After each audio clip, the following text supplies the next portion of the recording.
Okay, fabulous. So yeah, Professor Coral Barbas, wonderful to have you here with us today, our FeMS Virtual Happy Hour. I'm not going to try and do you a disservice by introducing you and all of your accolades, but perhaps you could describe your role to the audience yourself, maybe paint a picture of your team and what your group's focusing on at the moment.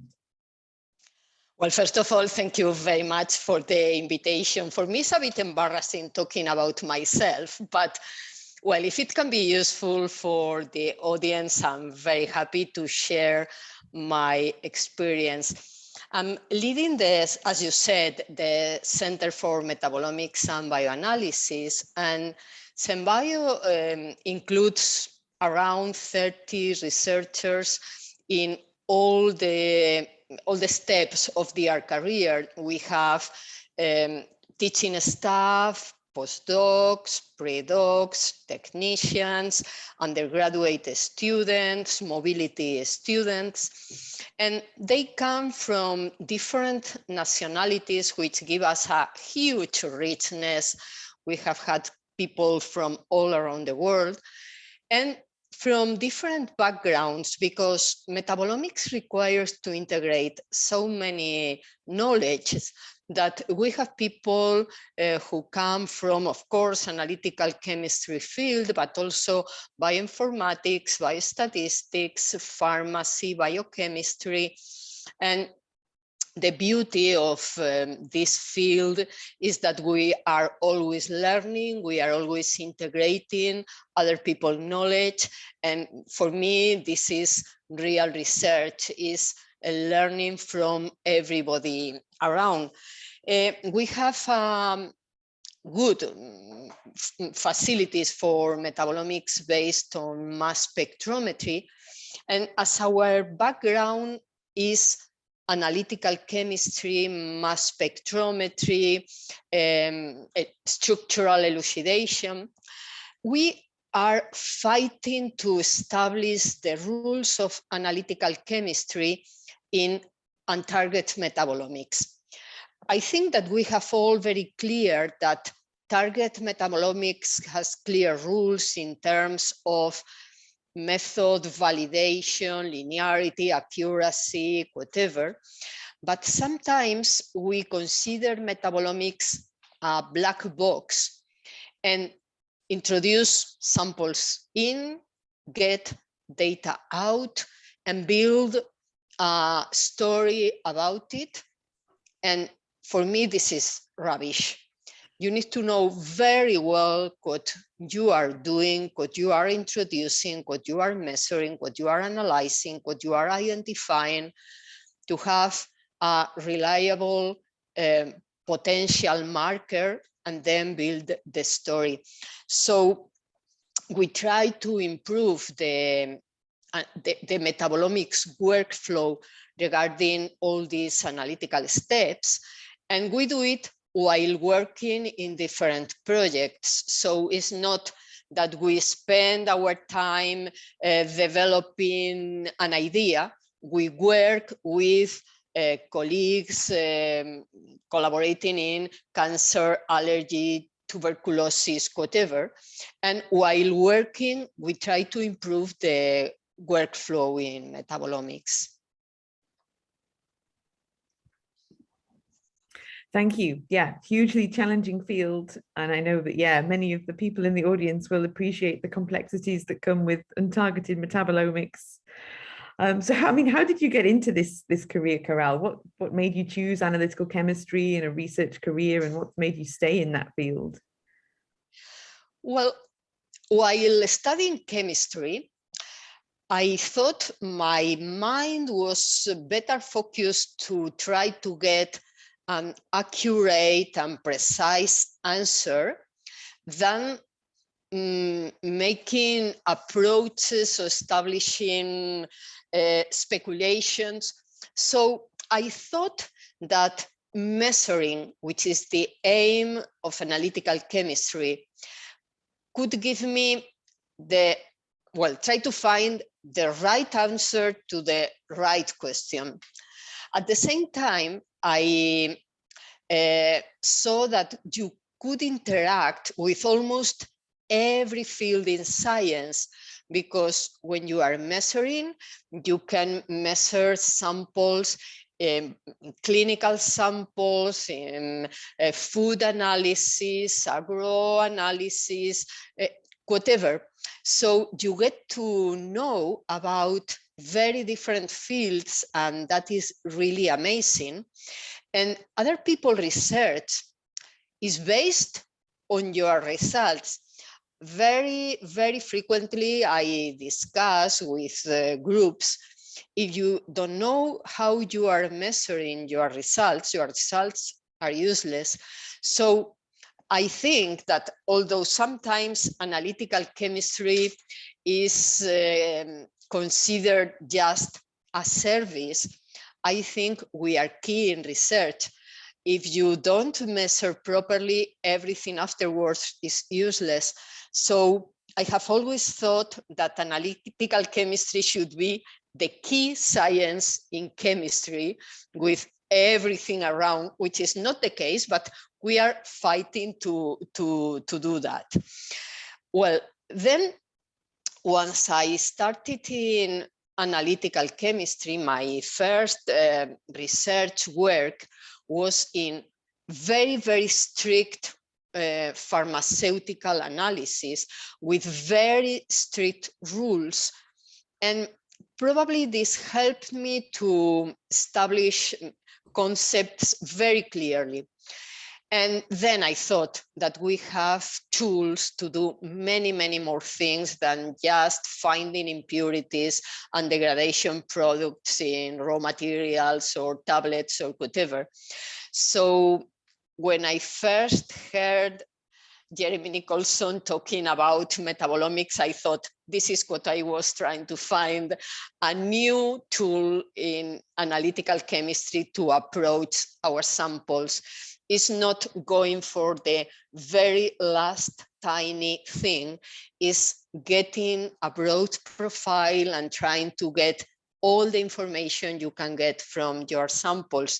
So let's say from trying to find the truth in your samples to trying to get everything you can get in your samples, that has been my path along research.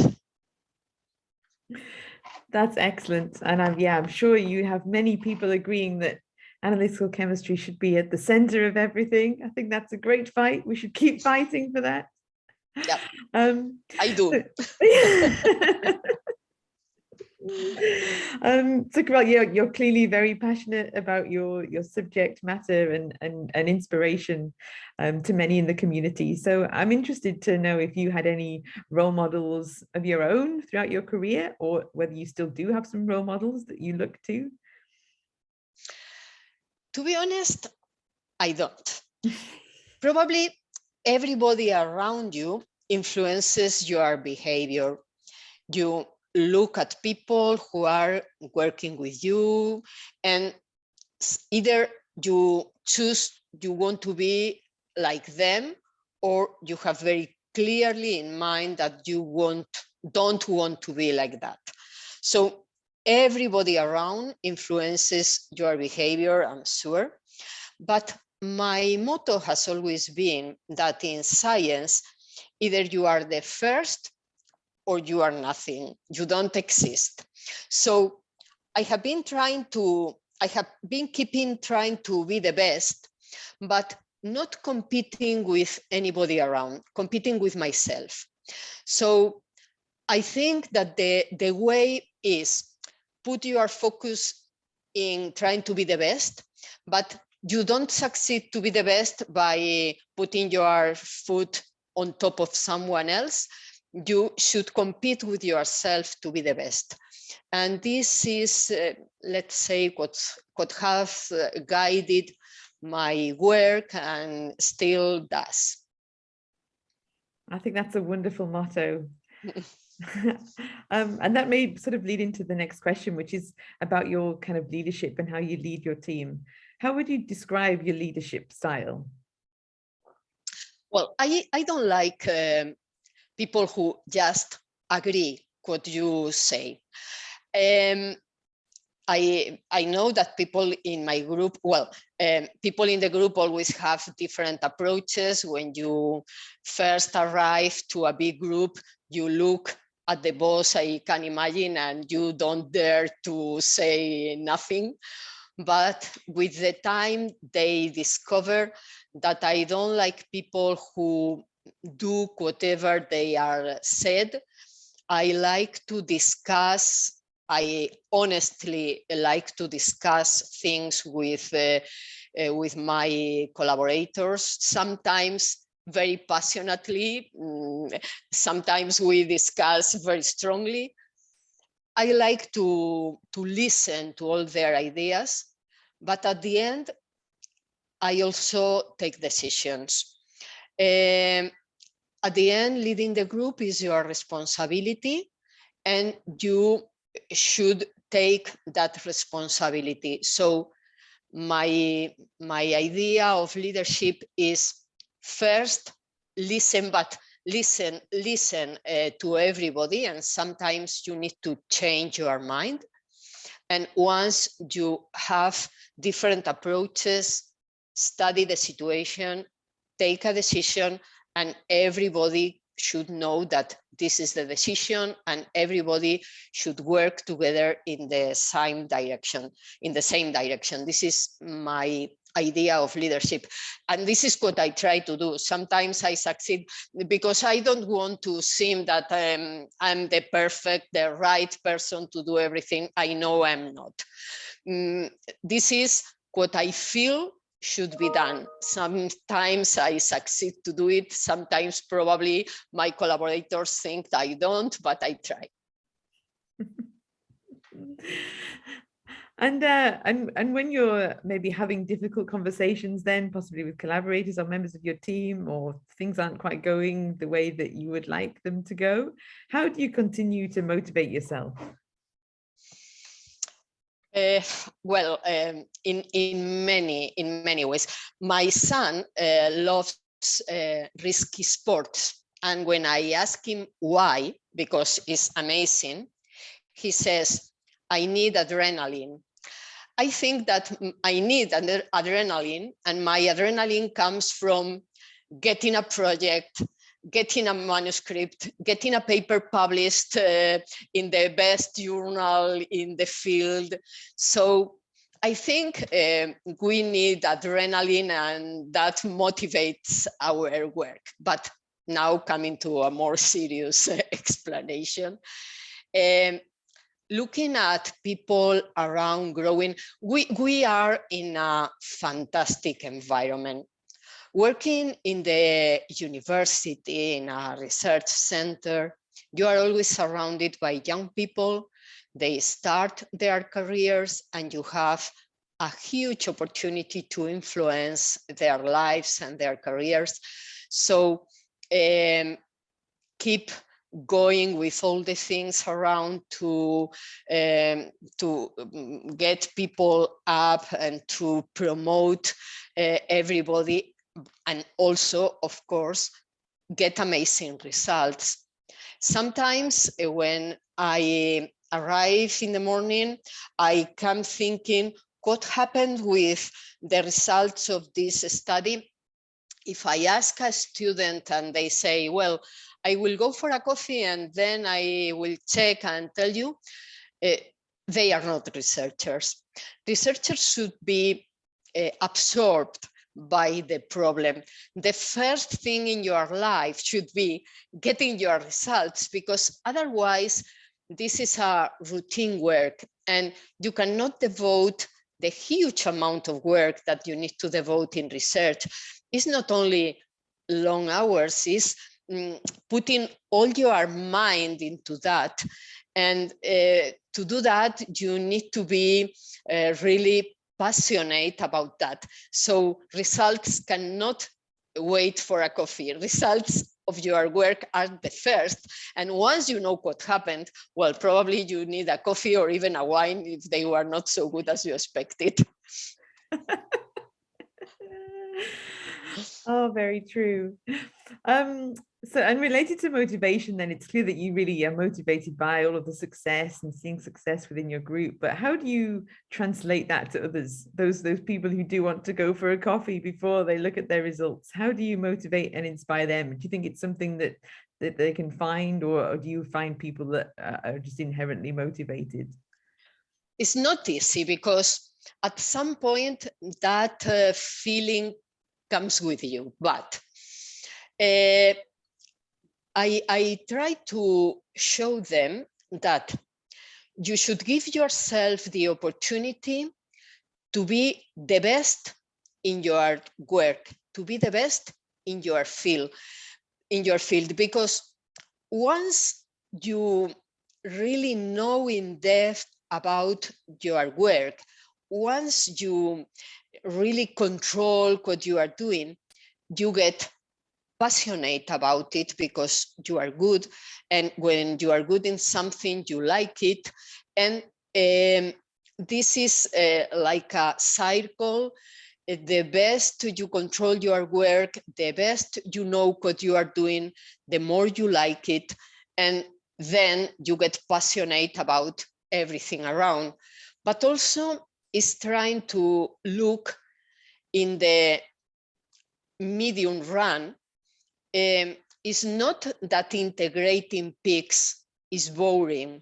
Probably it is. It is tremendously boring.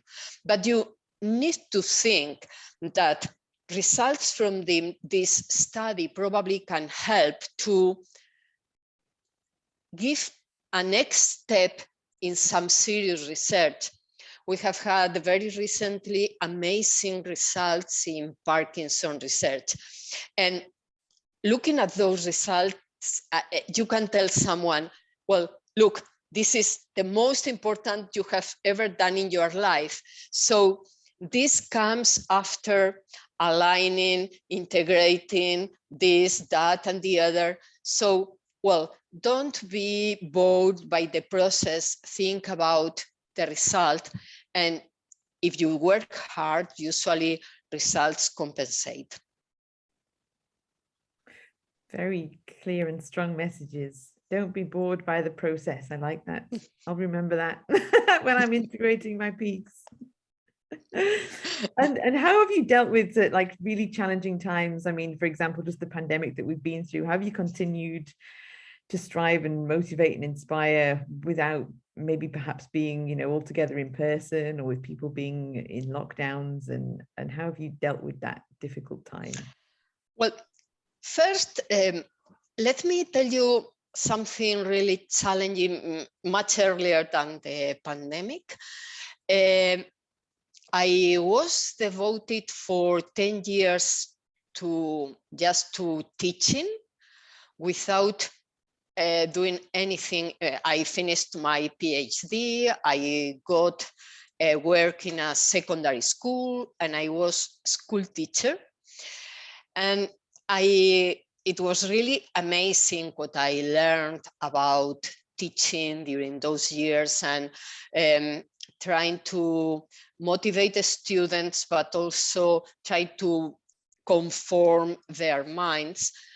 And all of a sudden, I got the opportunity to move to the university, and I was 10 years back as compared to all the rest of people who had continued doing research. And well, I realized that I should start a kind of postdoc 10 years later. And I got the opportunity to work in the biochemistry lab with someone with a huge knowledge in chromatography, where I learned almost everything you can learn about chromatography and about generosity from someone who is ready to share everything he knew. So this was a huge lesson. You can do not whatever, but almost whatever you decide if you put the work and the necessary effort. And of course, if you have the proper people around. The second lesson is you have received everything that you have learned, and you should share it with people that comes after you. So after starting again in chromatography, research, analytical chemistry, pharmaceutical analysis, I moved to metabolomics. We started with the Center for Metabolomics, developed a big group. This is always a teamwork. All my work has been a teamwork. I'm the head, I'm probably the figure who is representing a huge amount of work from many people, not only research work, but also human work. It's not only me who is taking care of the group, everybody in the group has a role. Students in the second year teach students in the first year. Staff in the university take care of. Everyone has a special facility in their lives, and the beauty in a group is that everybody can put together all their capabilities. And during the pandemic, we had a huge amount of data to be treated and papers to be written. So we were fortunate because we were very well connected. We discovered all these Teams, Zoom, whatever tools. So we couldn't get bored because we were very hard working during all the days. And well, I think we took the opportunity to prepare some review that is completely impossible when you are in the lab. So I think that it was a good opportunity to update our work, and we kept the work growing. So of course, we missed the human contact. Now that Metabolomics will be the first face-to-face conference, we are all willing to go there, to enjoy, to go out. But well, we survived during that time. It sounds like, yeah, you more than survived. We're very active and kept pushing through to make progress in challenging times. That almost concludes the Q&A. I know a number of people who have worked under your leadership, Coral, and all have, yeah, fantastic things to say about you. So just one last question would be, what do you think is the most important piece of advice that you could give to your mentees? Well, probably three. The very first, be passionate with your work. You will devote all the necessary effort, all the necessary time. Give yourself the opportunity to get passionate with your work. The second is take your family with you. I think that you need support from everybody around. Researchers devote very long hours to their work, and you need to get the understanding and even the collaboration from your family. My husband, who is an aeronautical engineer, has been putting posters in some conferences to help us. So I think that is also important, get them involved. And the third, but is not in order, all of them are probably in the same order. Get your team with you, because metabolomics is a teamwork. Nobody can do anything by themselves. So be ready to get advice and be ready to give your advice. Give support and get support. These are my advices. Thank you. Really wonderful messages there. And yeah, I'm sure all that resonates with the community. We're here to support one another. So your messages, yeah, really ring very close to our mottos. Thank you so much, Coral. Yeah, thank you for sharing your experiences, all of your thoughts and your journey with us.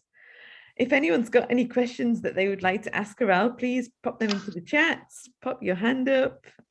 We don't mind being interrupted by people wanting to have a bit of a discussion. So yeah, please come forth with your questions. Amber, I saw your hand go up first. Thanks, Nicola. Coral, one of the things that you repeatedly mentioned was leaning into your passion and letting that kind of drive your motivation. I wonder if you've ever encountered a moment of where you maybe felt burnout and like all of that, like, you know, you feel all that passion, you're going, you devote all of yourself to it, but at some point, did you get out of balance? Like, have you ever encountered that? Sure. We are in university. This is a private university coming from a non-for-profit foundation devoted to education, but the very first point is education of students. And sometimes researchers are not very well understood. So sometimes you feel that you are devoting all your life, and people in your university do not realize, or they don't give a value to your work. And sometimes you think, well, I could be on holidays, I could be spending more time with my family, and is this worthy? But at the end, you realize that people that are really close are benefiting of your work, and you continue, and at the end things usually go to the proper way. But yes, everybody from time to time thinks, is it really worthy? But then you continue working and you prove it is. Thank you.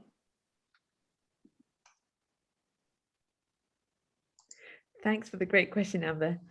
Is there anyone else? I have seen in the chat Andrea.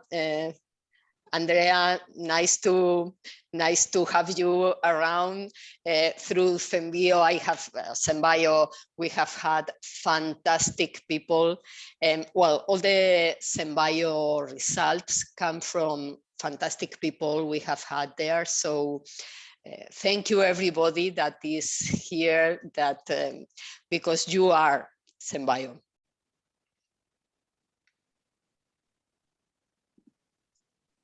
That's wonderful. Yeah, it must be so inspiring for you to then see all of your team grow and develop and start to do wonderful things and grow their own teams themselves. Must be incredibly rewarding. I see that Maria has a question. Hi, thank you, Cora. I'm from Madrid also, so it's very good to see you here, and thank you for your advice and your sharing. Yeah, one thing that you talk all around is just being positive, and just even taking from situations that they are difficult, just you always have that positive spin. So do you think that, would you think that that is something that is key for working life and in general, but just more for working life? Just trying to find the positive even in situations that they are not. Well, this is honestly, it's not a way to say, because this is what I should say. When I finished my PhD, I was teaching at a secondary school for 10 years, and that was not my aim. Nobody studies chemistry to be devoted to teaching in a very first line. And trying to be the best teaching secondary students in the secondary school, I realized that I really enjoyed. And now I think that some of my students consider that I was born with the periodic table under my arm, but I could be, I don't know, doing Latin studies or whatever. I think that the idea is keep working, try to be the best, and at the end, you will succeed. Sometimes the time is hard, and I cannot say otherwise. You can imagine I started a postdoc with 35 years, being a well-recognized college teacher. And I took a white coat and I started to learn chromatography. My PhD was in electrochemistry. I started to learn chromatography from scratch. And well, it was hard, but it was worth it. Thank you. Great, thanks for the question, Maria. Is there anyone else? There's a message on the chat that's suggesting that we stop the recording for anyone who wants to ask questions not recorded. So I might just stop the recording now.